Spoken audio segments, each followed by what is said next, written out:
The midday sun beat down on the dusty town of Dustwood, making the ground shimmer like fire. Wagons creaked along the main road, and the smell of dry hay and horse sweat hung in the air. Inside Holt's general store, the scent of flour, oil, and judgment weighed heavily. Mira Mayfield stood at the counter, clutching 3 silver coins in her hand. Her blue dress was faded, its edges frayed from too many washings.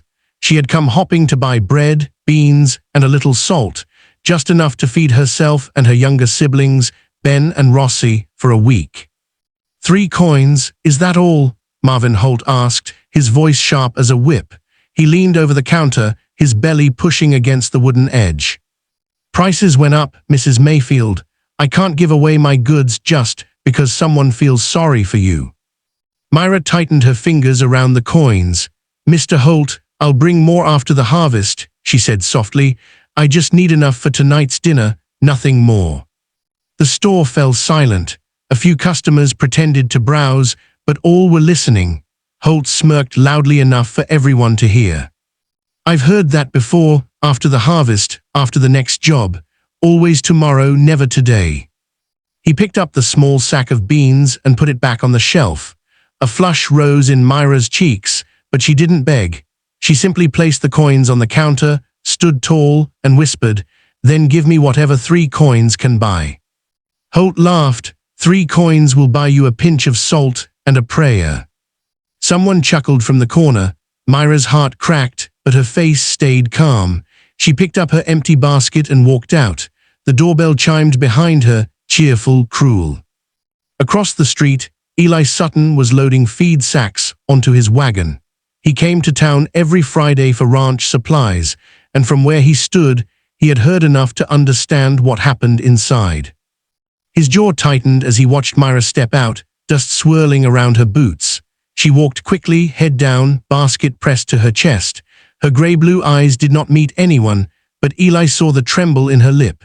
That was what struck him, not the hunger, not the worn dress, but the way she tried not to cry in front of strangers.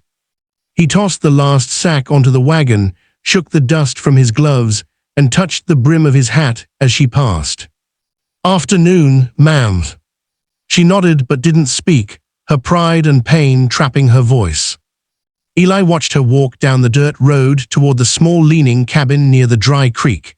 For a moment, the sun lit her hair gold before the dust swallowed it again. He sighed, climbed into his wagon, and flicked the reins.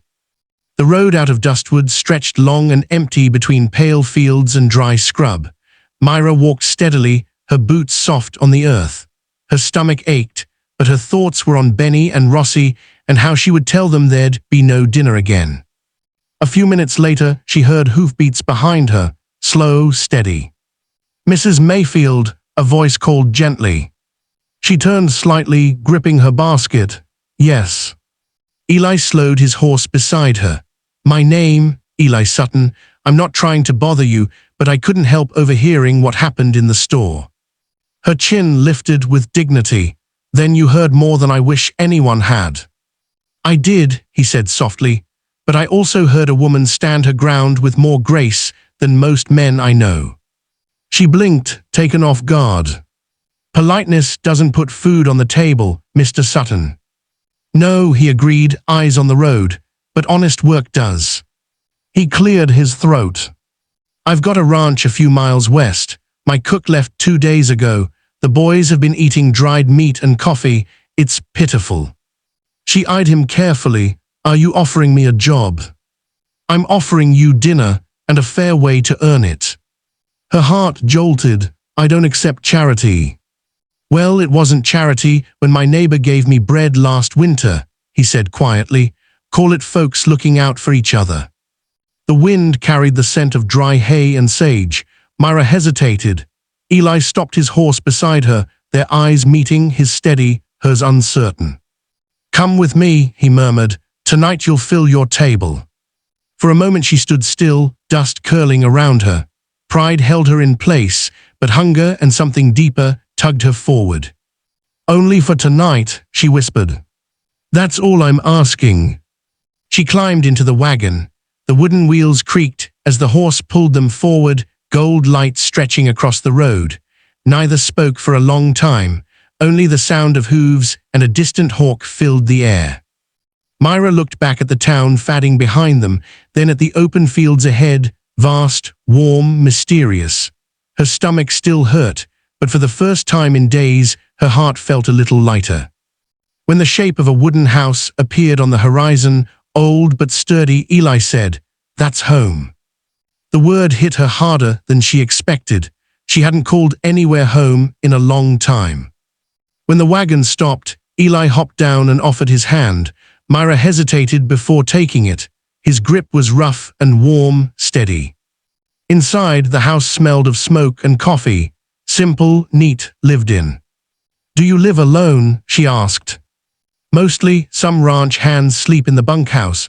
They'll be back soon, hungry as wolves." "Then I should start dinner," she said. He smiled a small, quiet smile. "Only if you're sure you don't mind." "I said I'd earn my meal." Eli nodded toward the pantry. "There's beans, flour, and dried meat. It's not much, but it'll do if you know how to stretch it." "I know how to stretch it," she said, rolling up her sleeves. While she cooked, Eli brought in wood. The smell of frying meat and cornbread filled the room. The fire's glow softened Mira's tired face, making it serene, quietly beautiful. For a moment, Eli simply watched her move. Her hands were steady despite everything she'd endured. Something stirred inside him, not desire exactly, but deep admiration. When the ranch hands arrived, dusty and worn, they took off their hats in surprise at seeing a woman at the stove. "Even in, ma'am," one said. "Didn't know the boss hired new help." "She's just lending a hand tonight," Eli replied. "You boys better be grateful. Smells better than our usual dried meat." The men laughed, washed up, and sat down. Mira served generous portions, humble but confident. When she finally sat, Eli handed her a cup of coffee. "Best meal we've had in weeks," one of the hands declared. Eli nodded. "Make sure you thank Mrs. Mayfield." Mira blinked. "Just Mira," she murmured. "Then thank Mira," he corrected. Warmth and laughter filled the room. For a moment, this didn't feel like a lonely house on the plains. It felt like home. Later, after the men left for the bunkhouse, Mira washed dishes while Eli tended the fire. He leaned back against the hearth, arms crossed. "You've got a good hand in the kitchen," he said. "Haven't seen this table so full since last winter." "It's easier to cook when you know people will eat every bite," she said softly.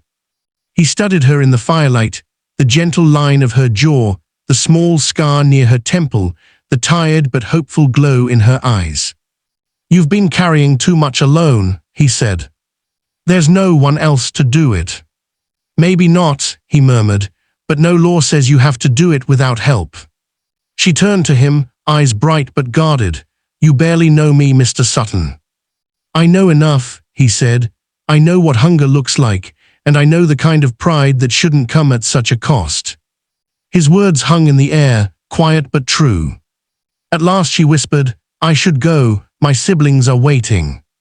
"I'll hitch the wagon and take you." "No," she said, "you've done enough, I can walk." "It's a long way in the dark." "I've walked darker roads," she murmured. He didn't argue. Instead, he filled a small sack with the leftovers, cornbread, beans, a piece of cured meat, and handed it to her. "You earned this," he said gently. She clutched the sack to her chest, eyes shining. "You didn't have to." "Yes," he said softly, "I did." Outside, the night was cold and still. Moonlight poured over the plains. Eli walked with her to the fence gate. "Thank you, Eli," she said, "for dinner, for kindness." He removed his hat, meeting her eyes. "It isn't kindness, Mira, it's what's right." They stood for a moment in the quiet. Then she turned down the moonlit road, her small figure swallowed by silver shadows. Eli watched until she disappeared, and as the wind whispered through the dry grass, something long silent stirred inside him. Morning came soft over Dustwood. Eli had risen before dawn, busying himself with chores he didn't need to do. His thoughts kept drifting to Mira Mayfield, her quiet strength, her tired smile. By mid-morning, he saddled his horse and rode into town. Holt was sweeping the porch of his store. "Well, well," Holt muttered, "the hero rides again." Eli ignored him, tied his horse, and stepped onto the porch. "I'm here for supplies," he said, "and to settle a debt that doesn't belong to me." Holt narrowed his eyes. "That widow owe you something now too." "She doesn't owe anyone anything, least of all you." Eli tossed a handful of coins onto the counter, enough to clear her account and more. "Market paid." "You're wasting your money, Sutton," Holt sneered. "That woman will let pride kill her before she accepts." Eli slammed his hand on the counter, rattling the candy jars. "You'll speak her name with respect," he said quietly, "or you won't speak it at all." Holt froze. After a long moment, he nodded stiffly. When Eli walked out, townsfolk stared, whispering. He didn't care. Words blow away in a place like Dustwood. He rode to the Mayfield cabin. Smoke rose from the chimney. Ben was outside, struggling to chop wood. His face lit up when he saw Eli. "Mr. Sutton, you came back." Eli dismounted. "Looks like you need a sharper blade." Ben giggled. "I told Rossi, but she says we need to save money for school books." Eli knelt beside him, showing him how to hold the handle. Sometimes doing it right makes hard work easier. Mira appeared at the door, drying her hands on her apron. Her eyes widened, then softened. "Eli, I didn't expect. I just wanted to make sure you all were all right." "We are fine," she said quietly, though her voice held more warmth than distance. "But you shouldn't have paid at the store. You already know about that. In Dustwood, news travels faster than dust." Eli smiled faintly. "Then I guess they all know I'm bad at minding my own business." She crossed her arms, not angry, just overwhelmed with gratitude she didn't know how to show. "Even so," she whispered, "thank you, I couldn't have faced him again." "You don't have to face everything alone," he said gently. "I've had to for a long time." "Maybe that time is over," he said softly. For the first time, something in her eased. A wall built from years of pride and pain cracked just a little. That afternoon, Eli helped Ben mend the fence while Mira baked bread. The warm, sweet smell filled the air. At dinner, the table was fuller than it had been in months. Rossi clasped her hands. "This is a feast." "Then let's be grateful," Mira said with a small smile. Laughter filled the little house. Eli sat quietly, content. He had forgotten what peace felt like, the sound of children laughing, the clink of dishes, the calm presence of a woman who made even silence feel like home. After the children slept, Mira stepped outside with him. The stars glowed bright across the vast sky. "You didn't have to stay and help," she said. "I wanted to," he answered simply. They stood side by side for a while. "When I walked out of that store," she murmured, "I thought I'd lost whatever pride I had left, but somehow you gave it back." "I only offered a hand," he said. "No," she whispered, "you offered kindness, that's rarer." Silence settled between them, warm and full. "Mira," Eli said at last, his voice almost uncertain, "if you ever need anything again, not charity, just company, my door is open." She looked at him, her eyes shining in the starlight. "And if you ever grow tired of eating alone," she said softly, "so is mine." They shared small, sincere smiles that said more than words could. "I'll be back," he promised. "I'll keep the fire lit," she whispered. He mounted his horse. As he rode into the night, her voice carried after him like a warm breeze. "Good night, Eli." He looked back once.